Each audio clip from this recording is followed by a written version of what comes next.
How we doing, everybody, and welcome into Wisconsin Sports on the Go with Trage. I'm your host, Trage. It is Sunday, Championship Sunday, right? It's Championship Sunday. Everybody is just hooting and hollering if you're from Philly because, Philadelphia Eagles moving on to the Super Bowl there.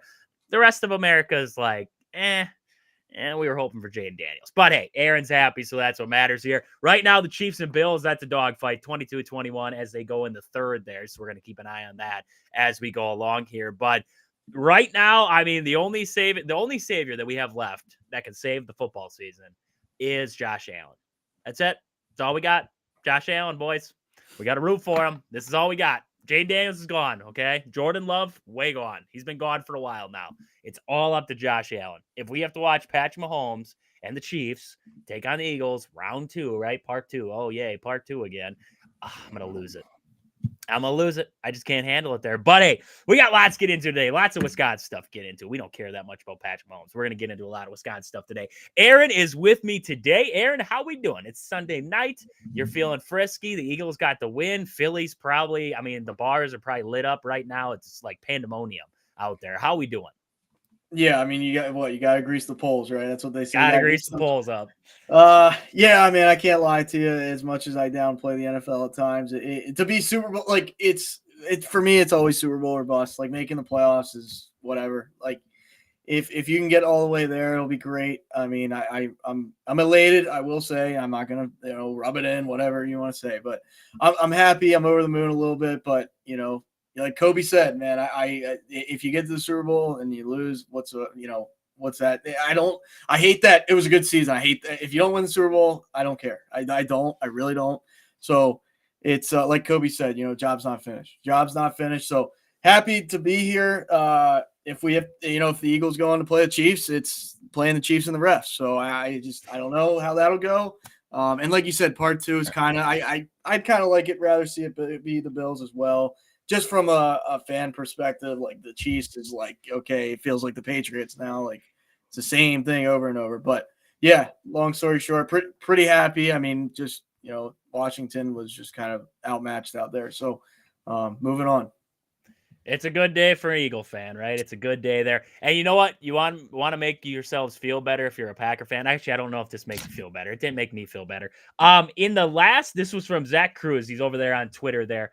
In the last 6 years of the Matt LaFleur era in Green Bay, the Packers lost to the eventual NFC champion in the playoffs 4 times. 4 out of 6. We have lost to It's like the Brewers, man. It's like it's pulling your heartstrings a little bit. It's got to be. So that brings you back to the square one of the whole Matt LaFleur argument is he good enough to get you over the hump, right? Is he good enough to take you to that next level? Because right now, if you look at the history, right, everybody wants to go with historical stats to look at what to look at here. Matt LaFleur, in 6 opportunities, has lost to the NFC champion 4 times. 4 times. You can look at that as being, well, we lost to the team that went to the Super Bowl. That's cool, right?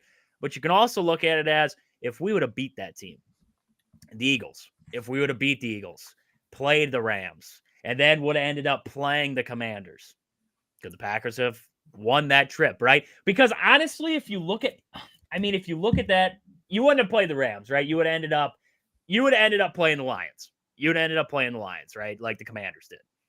The Packers saw that. I mean, they played the Lions twice, and they played them pretty well. I mean, they didn't get over the hump, but it's like you look back at this, you look at that path, and you're like, could they have gotten over that hump? And it's just you always got that could have, could they have? And it's now you look towards the future with Matt LaFleur. Can he beat that team? Right?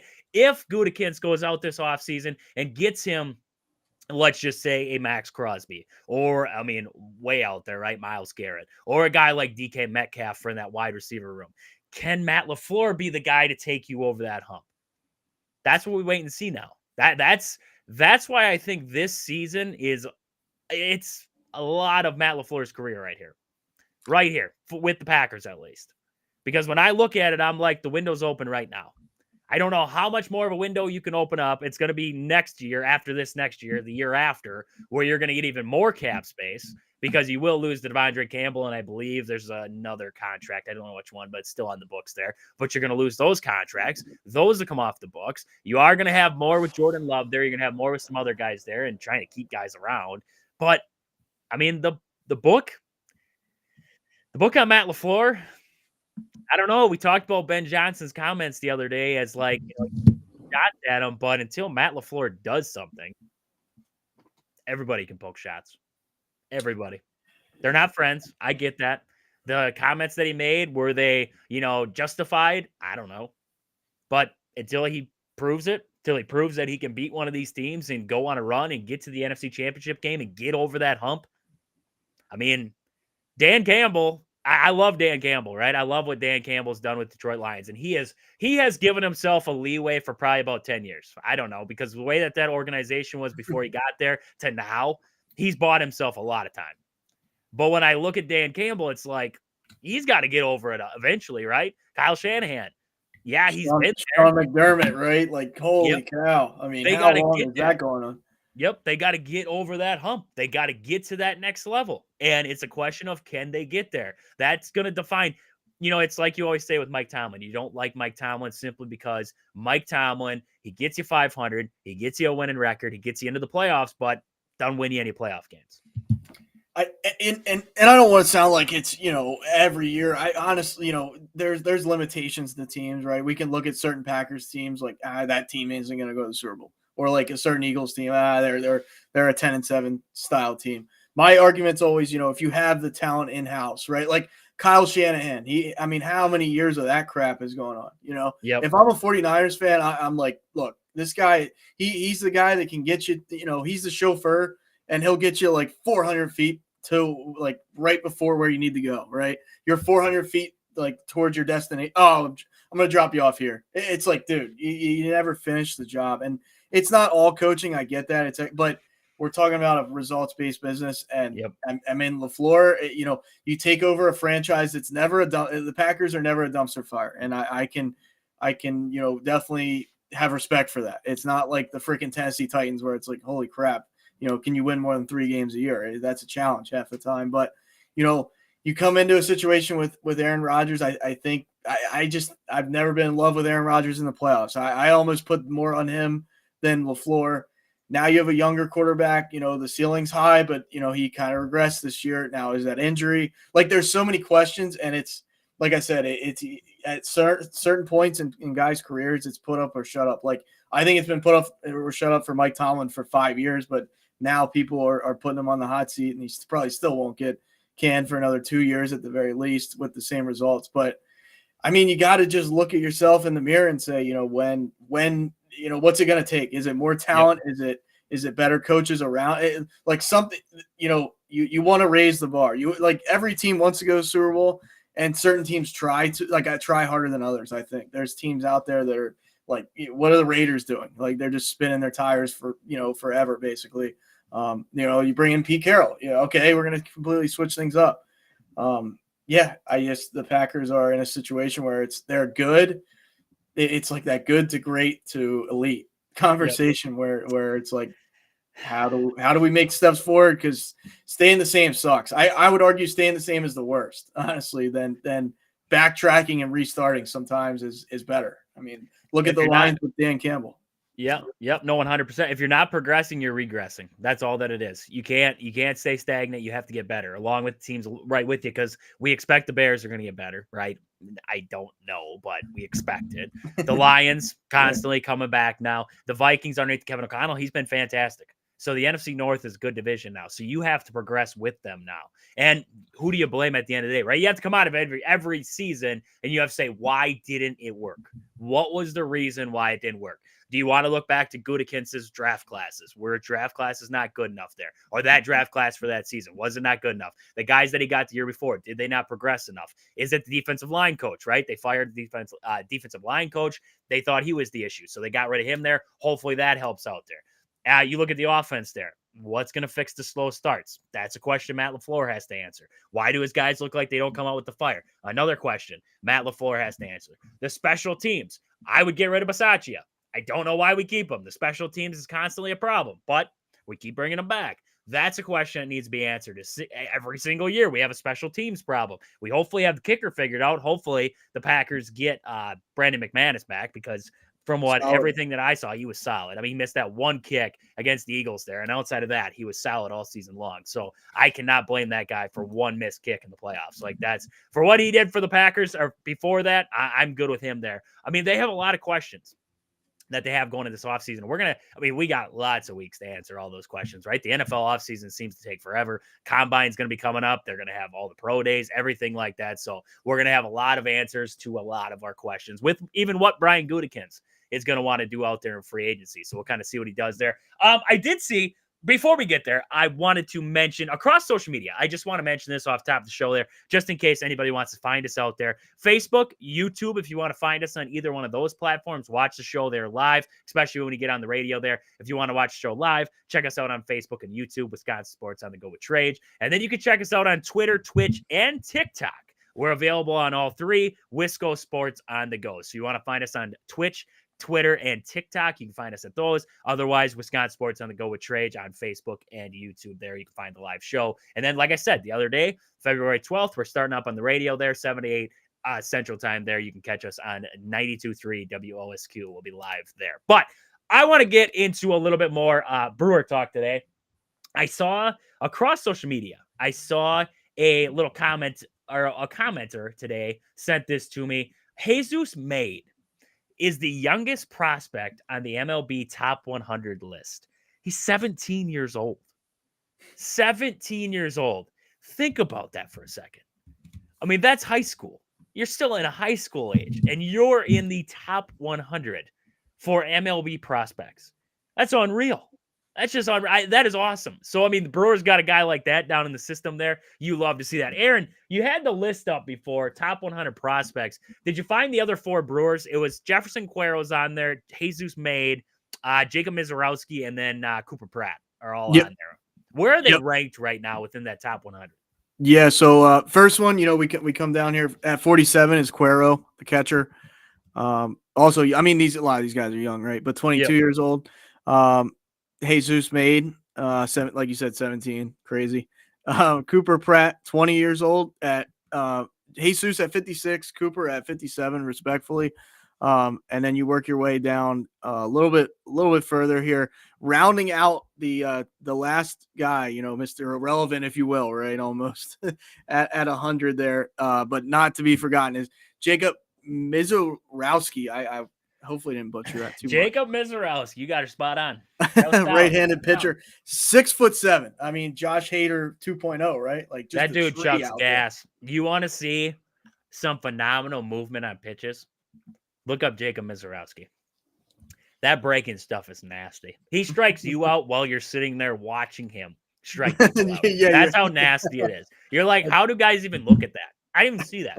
I didn't even see it break. Jacob Mizorowski is going to be a dog when he gets up to the big league level. And he might be a guy where we could see him this next season. I really do believe he might be a guy where he could be on the fast track. I don't think he's going to be a starter, though. He's a starter down in the minors. I don't think he's going to be a starter. I think they bring him up the Corbin Burns route. I think they put him in the bullpen. I think they let him sit out there, get his stuff ready, like 2018 Corbin Burns. Get him out in the bullpen, let him get to his stuff, figure it out, get comfortable at the big league level, and then move him into starting rotation. I think that's the way you work it. And I would love it. That dude's got some gas. The problem with him is, with that gas, it's the stamina. He has problems going over like 4 innings. That was his biggest problem. It was getting past that 4th inning and staying in control and staying in command of everything. So that's the one thing to watch out for with him. But that dude, he's going to be a problem. He's going to be a problem for opposing hitters when he gets up there. Jesus Maid's fantastic too. All the videos that I've seen off Jesus Maid down there hitting, that dude, he's got a smooth stroke. We could see him. He's not coming up this year. Like, nobody freak out and think we're going to have a 17-year-old in the bigs this year. I'm going to say he could probably be like a 19, 20-year-old in the big leagues, though. Like a Jackson Chourio kind of route. I think he could be up that fast. Cooper Pratt, too. I think he's going to be a guy. We could be talking about him in a couple of years. I really do. He's fantastic. Jefferson Cuero, we talked about him the other day. I don't know because you have William Contreras and backup catcher. do you want him to be a backup catcher and not get consistent time?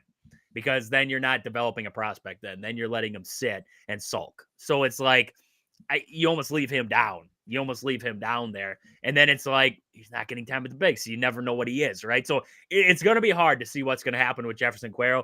For me, if a team out there wants a highly rated prospect, a catcher, I might try to swing a trade. I really would. I might try to swing a trade with, let's just say, I don't know, there's some teams out there with third baseman where you could be like, hey, I got Jefferson Cuero. He's top prospect here. He's one of the top prospects in all baseball. I mean, top 100 list. He's up there pretty high. We could ship him off to you. Maybe slap on a couple pitching prospect or something to go along with them. And I don't know, maybe like the Phillies. Maybe they would look to move Alec Boehm yet. I don't know. Like, I mean, JT Realmuto is only getting older, right? And you're going to need a catcher eventually, right? And Jefferson Cuero's in AAA right now. Last season, we didn't get to really see him, right? Because he got hurt.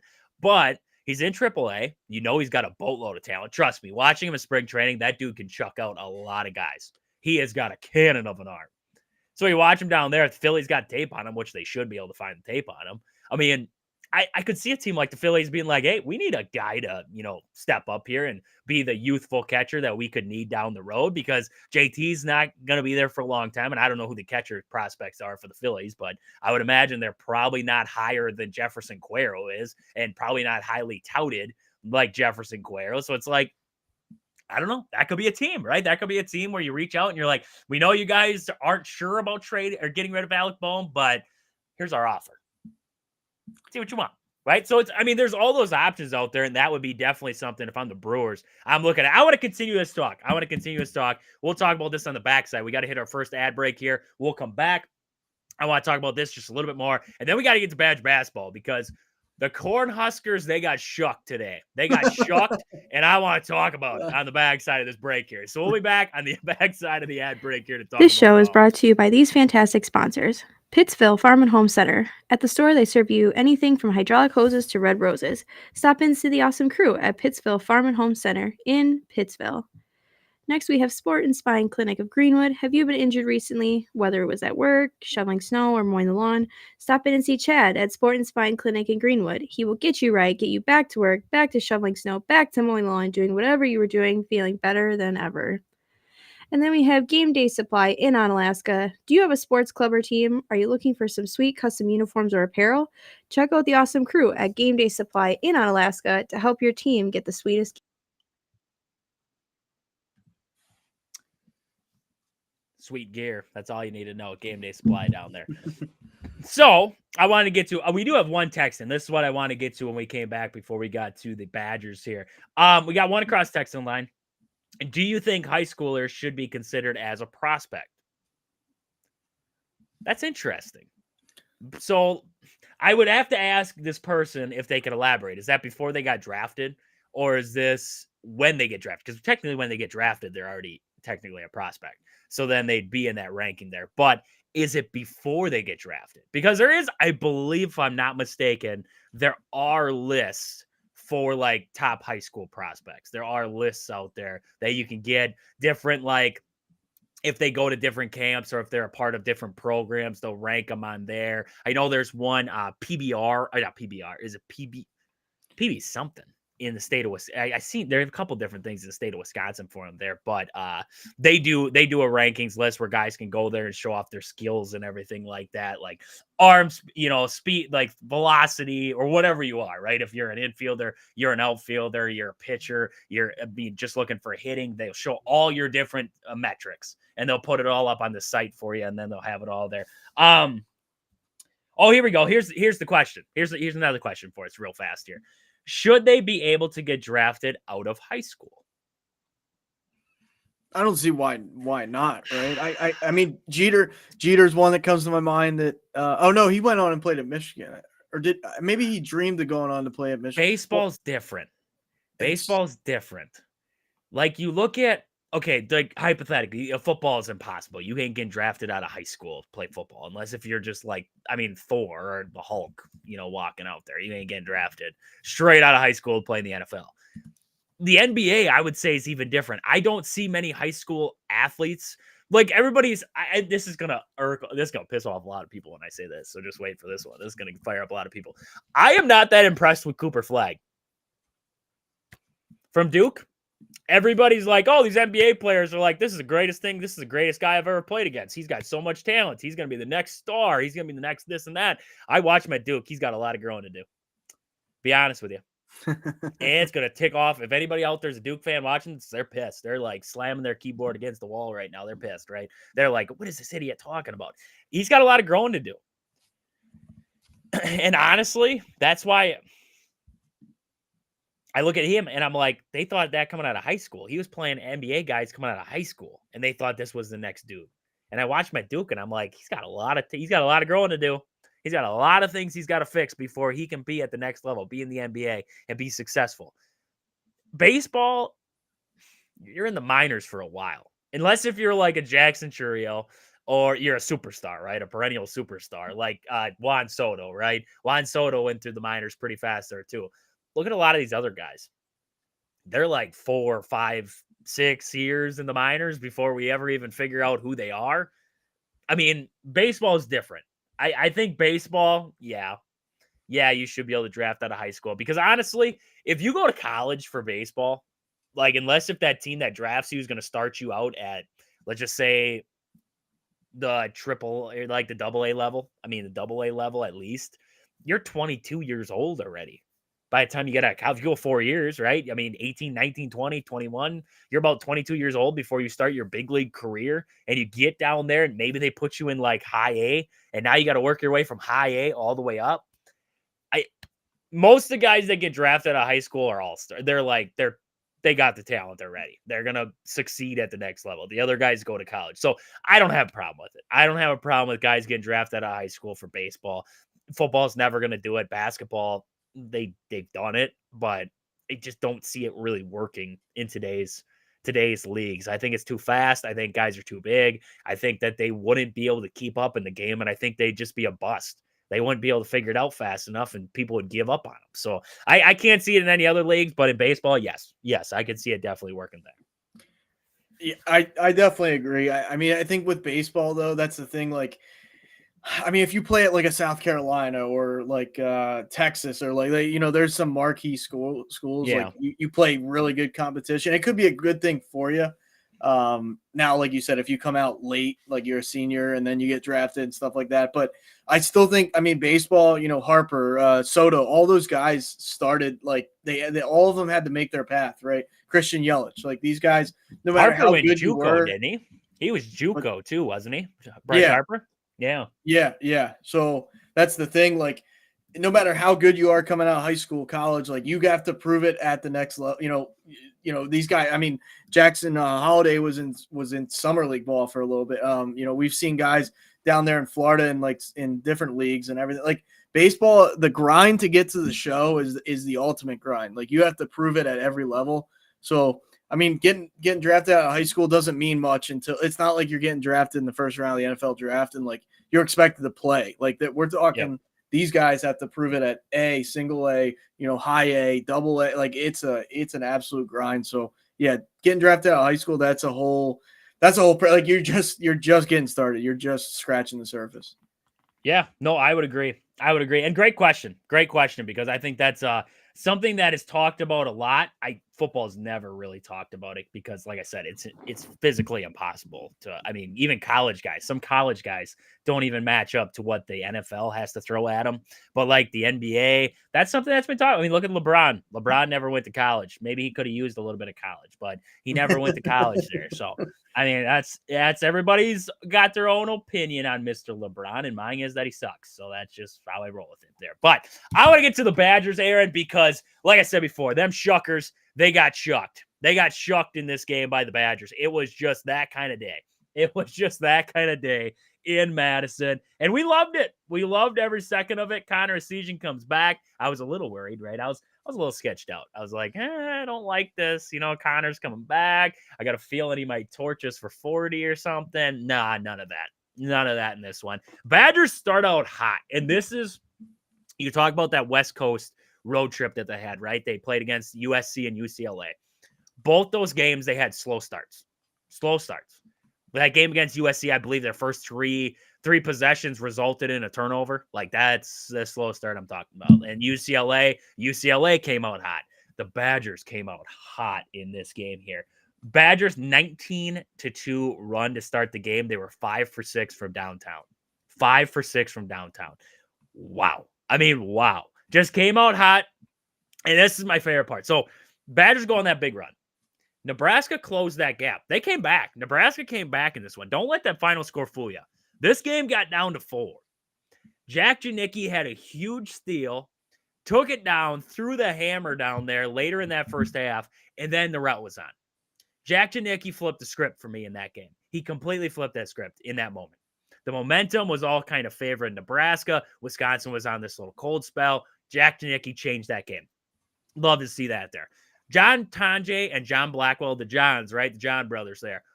Those two, I mean, I will argue with a lot of people that might be the best backcourt in the country. Plain and simple. John Blackwell, I mean, the other day he goes for 30 plus. John Tanjay gives you nothing. Against UCLA, both of them went off. This one here, John Tanjay goes 27 points, 9 for 19 from the field in this one, but his 3-point percentage, Aaron, unreal for John Tanjay from downtown. 4 for 5. 4 for 5 from distance. Or no, 5 for 11. Sorry about that. 5 for 11. God, my stats are all flowing around here. 5 for 11 from downtown for John Tanjay. And this one just under 50% on the game. This guy, when he gets rolling, watch out. John Blackwell, same difference for him. Same difference. The Badgers might have the best backcourt in the country. Just the way that they have the ability not just to beat you at the 3-point line, but to beat you off the bounce. And the question then becomes, right, because when you got a team like this, right, like the Badgers, 1 through 5, it doesn't matter what Greg Gard does, right? He's got to start games. John Blackwell, John Tanjay, Max Klesmit, Steven Crowell, Nolan Winter. All 5 guys can knock down threes. They go to that bench. They bring in Carter Gilmore. I don't know what he did in the offseason except for work, because that guy and his shot and his scoring ability has been an A+. Carter Gilmore can knock down threes. Kamari McGee, I don't know what kind of juice that he does in the locker room before he comes out before every game, but this guy is unconscious from downtown. I don't know what it is. I absolutely don't. You want to talk about a guy who upped his craft going into this season? Kamari McGee. 54% from downtown on the season, Aaron. He's about 55%. He's 54.8% from 3 on the season so far. That is unreal. And it's not like this is a guy who shoots like he's only shot like 10. This is a guy who shot 30 plus threes already. And he's 54.8% from 3. That is unreal. You want to talk about a percentage jump? Last season, 27% from 3. 27%. This season, 54.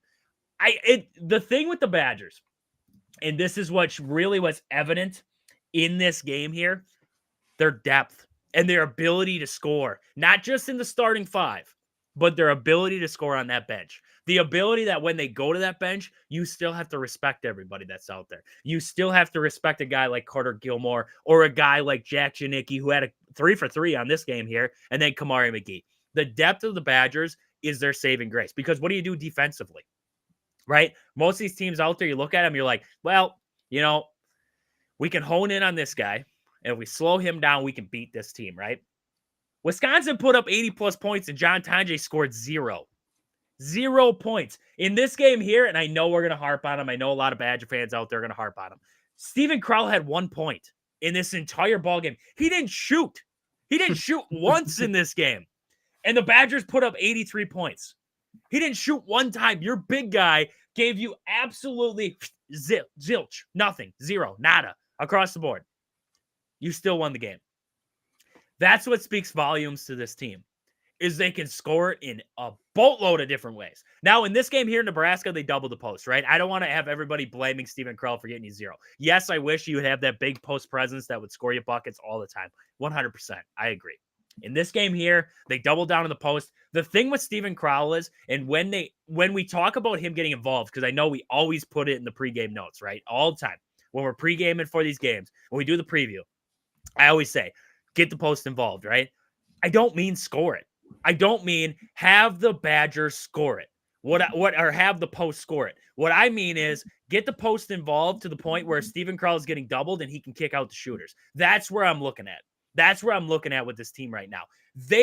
And John said it perfectly here. Nice to see you, John. I haven't seen John in a while here in the comments. Love to see you on the show here. John said it perfectly. Thing with the Badgers' weakness, if they clean up, could be a dangerous team. Clean up those turnovers. Yes, 100%. Because if you look in the Badgers' losses, if you look at every single loss that the Badgers have had, turnovers. The Marquette game, turnovers. Illinois, turnovers. UCLA, turnovers. Michigan, you could go back to turnovers. You could say there was a few costly turnovers in there that if you clean them up, the ones, there's some that you're like, that happens, right? When a foot steps out of bounds, it happens. Like those are the ones where it's like, crap. You just move on with life. It's the costly passes. It's the bad passes. It's the dangerous things that they do. Those are the ones that kind of irritate you. And that's where it was against Marquette. That's where it was against UCLA, was making those dangerous passes. So I agree 100%. You clean up those turnovers. I got to be honest with you right now. If the Badgers figure it out defensively, which was another one of my points in my notes, and I tweeted out there too, this was the best defensive game I've seen from the Badgers all season long. All season long. And I know Nebraska is not as athletic as a UCLA or an Illinois or even a Michigan State. I know that, but this is a starting point. This is a starting point in this game here. Defensively, their rotations look better. Their help side defense was phenomenal in this one. They were keeping Nebraska out of the lane. They were checking out shooters, boxing out, cleaning up the glass. In this one here, I mean, the Badgers, 38 rebounds. Or they had 43 rebounds to 35 rebounds in this one. Mm-hmm. You love that. You love that. You out-rebound a team. You out-rebound them. Turnovers in this one for the Badgers, I mean, 8. 8 turnovers. Talk about what you can do when you only have 8 turnovers in a basketball game. This is a team that can put up 80+. And the awesome part, and this is a thing I never thought I would say with the Wisconsin Badgers, we just expect 40 points at the half. We just expect it now. Like before, if we hit 40 at the half or even like 30, we were like, oh man, wow, we're gonna have a burner tonight, boys. Like we're lighting them up. This is gonna be it. Now it's like we score 40 at the half. We're like, we could have done better, right? Could have been better. There's a lot of things that could have went better that half. I don't know. I'm just looking at it as this Badger team is doing things that are unheard of. Wisconsin, this is from Benjamin Wargle over there on Twitter. I just saw this tweet earlier today. Wisconsin scored at least 80 points for the 13th time this season, equaling the third highest such total and the most since 1970 to 1971 season. The school record is 15, set in 1963, 1964, which the Badgers are on pace, of course, to shatter. Like they're going to go way over the top of that right now. So you're seeing what the difference is right now in this Badger offense all the way around. John did. I wanted to read this comment here from John. Defense looked good and very clean defense too. Only gave up 4 fouls? Let's see here. Player fouls on the game, 11 in 2 halves. The game, I mean, watching it, that was partially because, I mean, the refs, they stayed out of it, which I love. I love that. Reffing was pretty clean in this game here because Nebraska only had 11 fouls. I mean, it was just clean basketball. You could call it clean basketball, or you can call it the refs were kind of just swallowing the whistle. I like that. It was a little bit of both in this one, and that's what you want in a Big Ten basketball game on a Sunday afternoon at noon. Like, I don't want – the other night at UCLA when there was 50 fouls and it was just, I mean, terrible, like, and there was 50-some free throw shot. Like, I don't want that. I don't want those crappy games. I want a game like this where you just let them play. If it's obvious, yes. If a guy gets hammered going to the rim and he gets thrown into the back, yes. Like, blow the whistle. I agree with those. If it's tic-tac, let it go. Just let it go. Let them play it out, right? Those are the games that we love, so I love seeing that there. But hey, we got to hit an ad break here. I want to talk more Badgers on the backside. We got some comments from Greg Gard here that I wanted to get to. I'm going to get to that. I want to talk a little bit more of the stats here that we saw out of this one. We got a little bit more to get to today here yet, so I want to get to an ad break, come back, and then we'll see you on the other side here.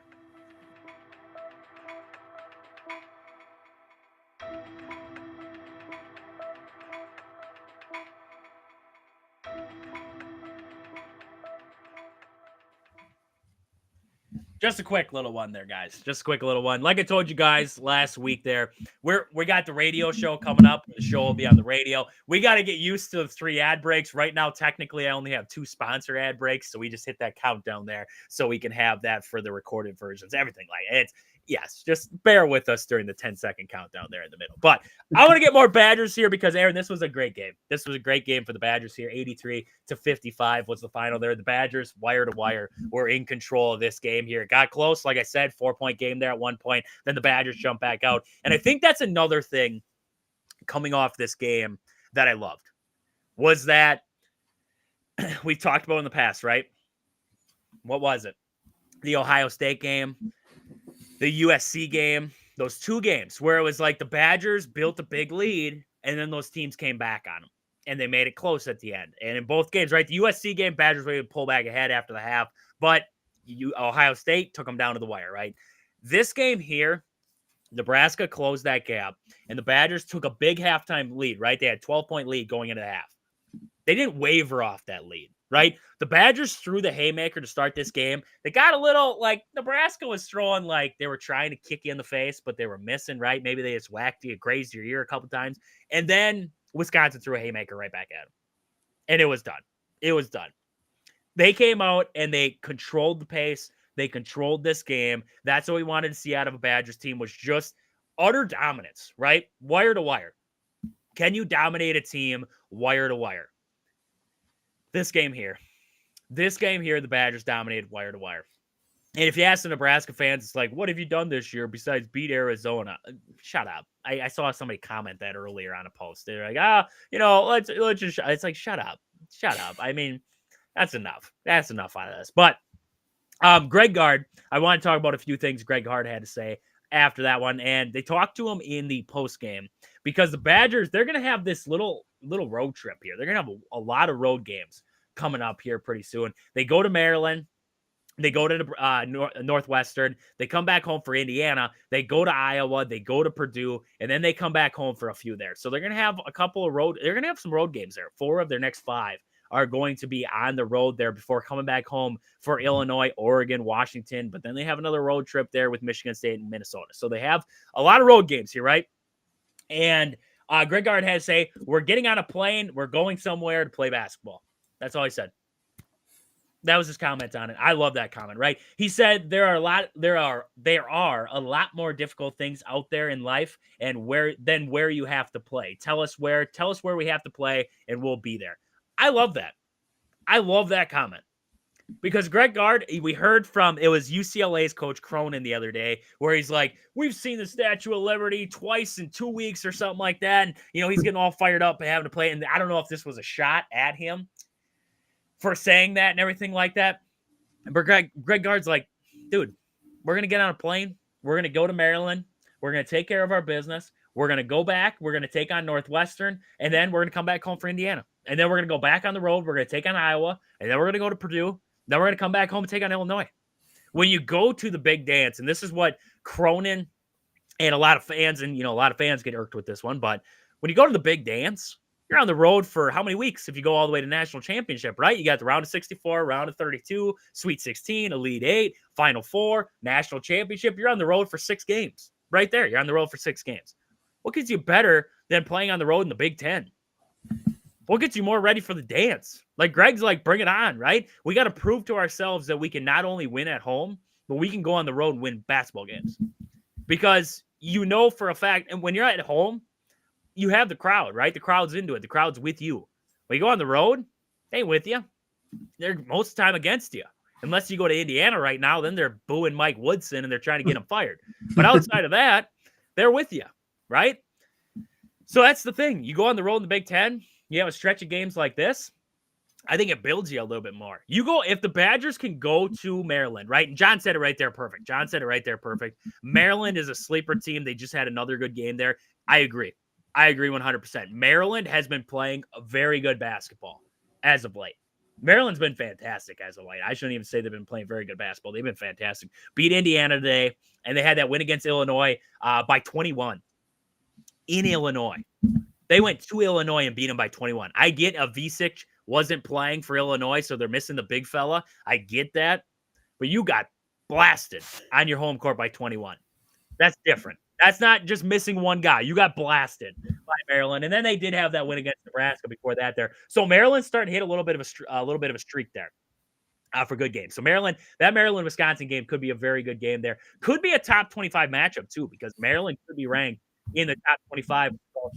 Right now, if you actually look at the ESPN matchup predictor for that game, they have a 66% chance that Maryland wins that game over Wisconsin. So that tells you the faith that they have in Wisconsin right now, and the faith they have in Maryland at this very moment, especially in a road game there. So Maryland is favored right now in that game. I think, but could be a top 25 matchup. So I agree there. But I like that. I like that out of Greg Gard. Basically saying, like, hey, we got to go on the road anyways. Like, it's going to happen at some point in the year. It sucks in our schedule that it's 4 of the next 5, but we're going to get her done. We're going to get through it. We're going to win some basketball games. You go 4 out of the next 5. You win 4 of the next 5. That's a win.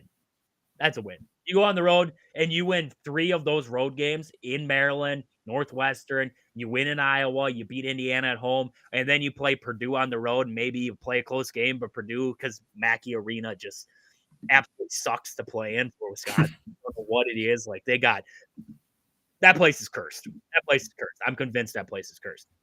But you go down there and maybe you rattle off a win down there. I mean, they have a lot of good opportunities in front of them. They're going to have a stretch of games here. Purdue, Illinois, Oregon, Washington, then Michigan State. That's a lot of ranked matchups right there. That's a lot of big-time games for the Badgers that are coming up, and I can't wait. I can't wait. You want to prove it? There's a chance. There's a chance right there. And then Minnesota.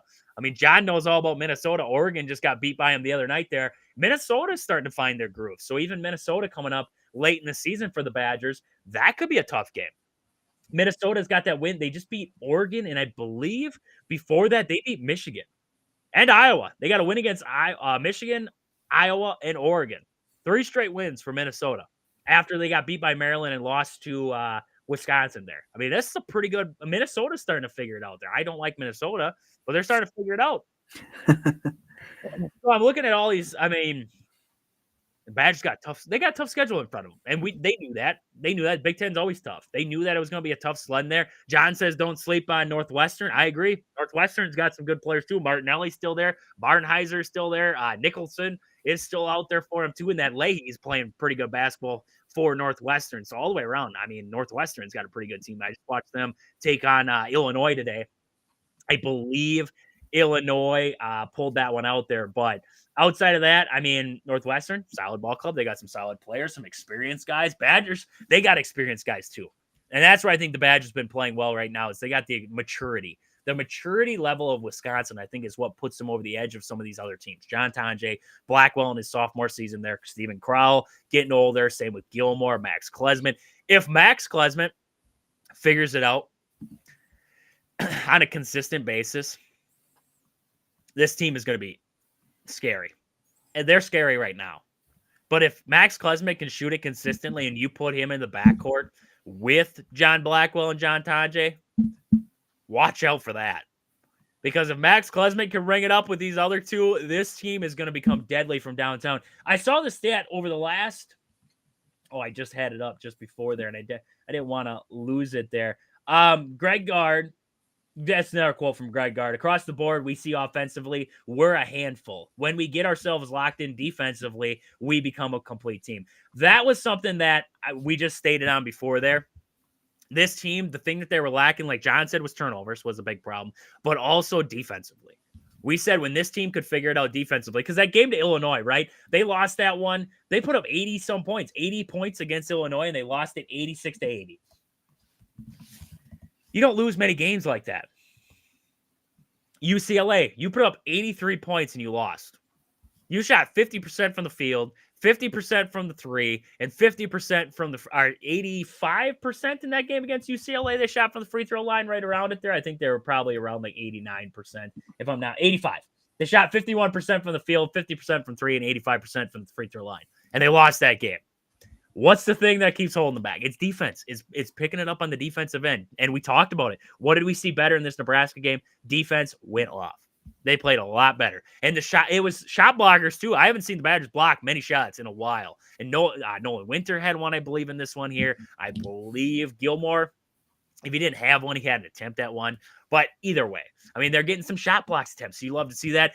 This was a stat I was looking for. Wisconsin was a combined 33 for 67 from 3-point range in 2 games. So that would be against UCLA and against this Nebraska team here. 32 for 67. Wow.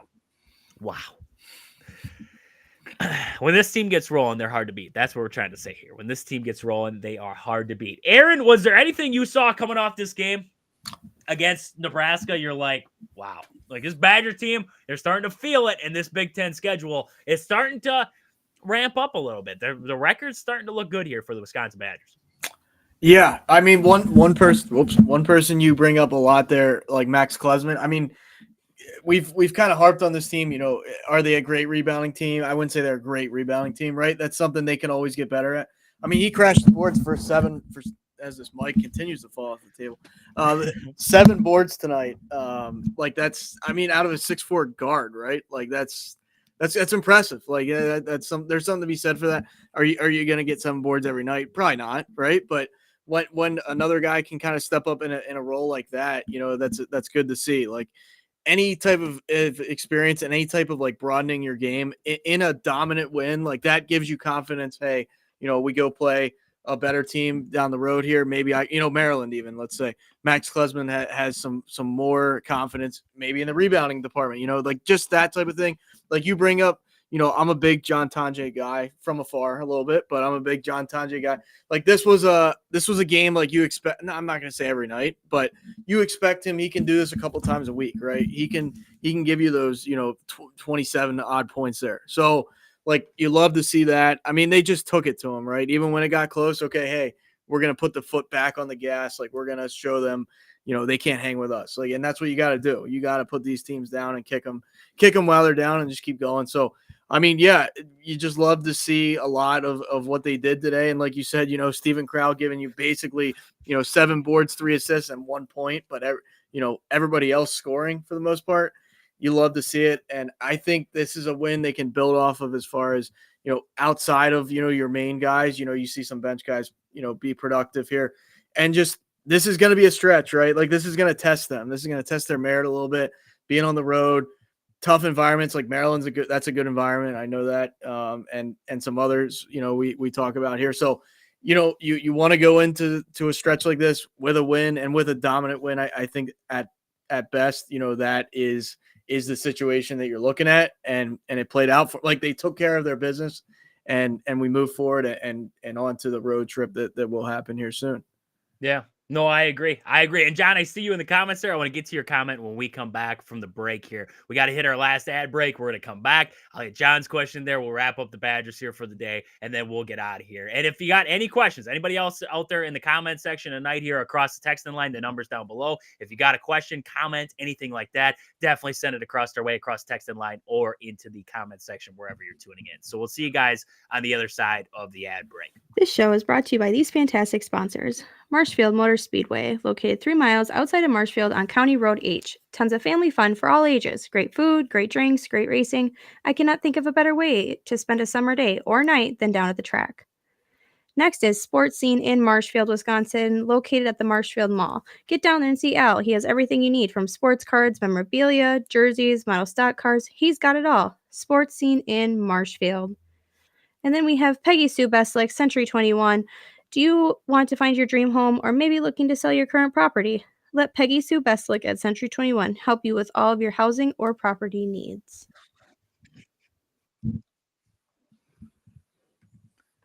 Like I always say, Aaron, new year, buy, sell, get rid of that clunker, get yourself into a new one. That's what you got to do. Peggy Sue down there at Century 21. So we got to get a little bit back in the Badgers here because I wanted to get John's comments here. He commented here, would you like to see them move the ball more assist? I think they do good on sharing the ball, but sometimes I like to see it more to be more complete. That's a lot of more in that comment there, John. You got me all over the place there. Yes. Yeah, we've talked about in the past. I thought today they did a really good job moving the basketball around there. What I would say is, yes, at times they get stagnant. At times, I think they get away, and we've talked about before, the ball sticks to one side of the floor. They're not transferring it both sides of the floor. They're not moving it around. They're not working in the post. They're not getting it, working in, working out. They're not getting those kickouts. So, yeah, I would agree. At times, I would love to see the Badgers, and that's what we talked about in these games where they get these big leads going into the half, and then out of the half, let's just say like USC came back on them, Ohio State came back on them. They got a little stagnant. They got away from moving the basketball around and side to side. They kept it one side of the floor, a lot of forced shots. They were rushing shots early in the shot clock. They weren't really working, and that's what the Badgers do now, right? They aren't a team that's going to burn the shot clock. They go in volume. The more shots they can put up, the more opportunities they got to score, right? That's a good thing. I think that's a good thing for this Badger team. I just believe at times that they get away from even working the basketball. So I would agree. I would agree. I would like to see the Badgers move the ball a little bit more at times. I think I can't say I've watched a game so far this season where it was like a complete game. I was like, why don't we know the whole game? I was like, move the basketball a little bit more. I just think at times they get away from it. They get too stagnant. It's like today they put the gas pedal down and dominated. And in other games, they took it off and they just tried to coast, right? They tried to coast. And the problem is when you coast, you can coast to a point, but then you get to that point, and it's a question of, can you put your foot back on the pedal and burn it a little bit more? Can you get back to that bigger lead, right? When a team, you're up by 15, they close it to 8. Can you get back to 15? Those are, those kinds of teams, very far and few between, right? You got to know that, put the gas pedal down, build yourself a lead, and then maybe slow it down a little bit. Maybe try to play a little bit more. I still don't like the isolation basketball thought there, but slowing it down, then not trying to rush shots, that kind of thing. So great question there. I completely agree that I wish the Badgers at times, they got to get to keep moving the basketball there. But Aaron, we're right at the end. Right at the end here. Was there anything else? I mean, big win by the Badgers, 83-55 there. We talked about the Brewers a little bit. Anything else we got to wrap us up here for the day real quick?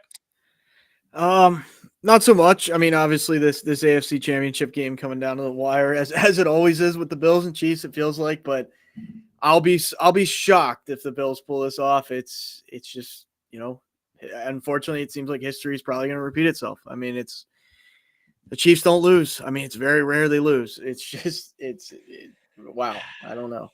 It's going to take a miracle drive. I mean, as we're seeing it, 4th and 5 on Buffalo, 47 there. So quick one from John here. Quick one from John.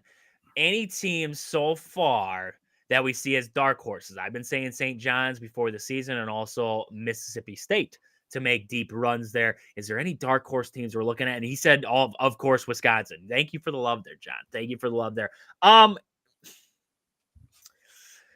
If we wanted to look at just Big Ten, like if we wanted to say, well, what's the Big Ten? What's that one team in the Big Ten where I think they could make a run, right? I would say my dark horse team right now, not expected team, would be Maryland. I like what Maryland's got. Julian Reese has been playing fantastic. Gillespie's been fantastic. I like what they have. Outside of that, I mean, Michigan State, Purdue, Michigan, I don't think there's any surprises. Illinois, Oregon, I don't see as a surprise. UCLA, I don't see as a surprise. I would say Maryland would be my one. The opposite of a dark horse would be Indiana. Indiana has kind of fallen off. They want to fire Mike Woodson at this point here, so he's kind of out the door. I do agree with St. John's, though. St. John's, nobody talked about them. They weren't even ranked for the longest time, and they just, got the kibosh. Now they're finally ranked, and I agree with St. John's comment there. Let's see here. Any other teams that I would say right now? Texas Tech is having a very underrated season. They're very underrated, 15-4 at the moment there. So I would say 15-4. I like Texas Tech. I would also say teams that guys aren't talking about, Clemson. Clemson at 17-4. I love what they've shown right now in the ACC. Louisville was pretty high up there, talked about to start the year. They had some pretty good transfers coming in, Chucky Hepburn being one of them there. So I would say Louisville. And then Wake Forest has been pretty darn good here in ACC play. So I would say that some of those teams right there would be kind of my dark horse. I don't know if they make a run, but I think they could make some noise. And I think they're interesting stories to keep an eye on there. Outside of that, I don't really have any dark horse teams at the moment. March Madness is so hard to pick a dark horse team just because it depends. It depends there. We do have one across Twitch. We're a Wisconsin sports show. We're a Wisconsin sports show there. So we got one more real fast here, John. We got to get out of here. Rumor Gonzaga job will be open in the next few years with few stepping down. Next year with few stepping down. That would be interesting. That'd be interesting. I think Gonzaga, aren't they joining a conference? I thought I saw Gonzaga's jumping in a conference for basketball. Aaron, are they jumping in a conference in the next couple years for basketball there? A different conference. They are currently in that the WAC or whatever you call it. They're the West Coast I don't know, West Coast something crapola conference where they don't play anybody. I thought they were talking about moving. Yeah, Pac-12, which is what? The Pac-2. I mean, really. I mean, the Pac-12 is restructuring right. it, and they're going to have Gonzaga in there. So it's going to be a little bit more games from the problem with being at Gonzaga, like I said, is they play in that craptastic conference with absolutely nobody in it. And then, I mean, they have to play all these non-conference games against like Kentucky and Alabama and all these top 10. They play the top 10 teams in the country for their first like 10 games of the season. And then they end up like 5-5 coming out of that. It's like, well, the record's actually not that bad looking at who they played. So, I mean, Gonzaga it's always a tough one, but maybe getting into the pack, maybe getting some more competition, some better teams that can get you more of that net ranking and get you more of them quad 1 wins or quad 1, quad 2. That'll be huge for Gonzaga there. So, I mean, I don't know. I like few there. So I don't know. I don't know if he'll step down. I was just looking at the SEC here because I was scrolling down here. I don't know if any team in the SEC is really a dark horse for me. I mean, Mississippi State, like John said there, but outside of that, I mean, all these teams were previously ranked there. Texas, I will say, Texas, they're sitting there at 14-6. They've hung close with a lot of great teams so far this year. Texas is a team that I could see them finding a way to squeak some games out there. So watch out for Texas possibly being a team to make a run there. But outside of that, I mean, it's college basketball. You never know. March Madness is so tough. You have to get to the madness first, and then you can worry about it, right? You got to see the tournament, the conference tournament games first. And once you get into the conference tournament games, then you pick your NC State to win a few games. When NC State rattled off the ACC tournament and made it in and then put the run onto the Final Four, like those are when you have to worry about it there. But Aaron, we ran long a little bit. But hey, that's okay. We got a lot of good stuff coming back on Wednesday. We got to talk about the Super Bowl matchup because we're going to have that figured out here with the Bills and the Chiefs. So we're going to be able to talk about that. Who's going to be taking on the Eagles there in New Orleans. So we're going to get into that. We have more Badger talk to get into on Wednesday there on the show. All kinds of stuff to get into there Wednesday on the show here. So with that, for Aaron and myself, this has been Wisconsin Sports on the Go with Trage. Thank you all for tuning in. We'll catch you guys back here on Wednesday. But until then, see ya.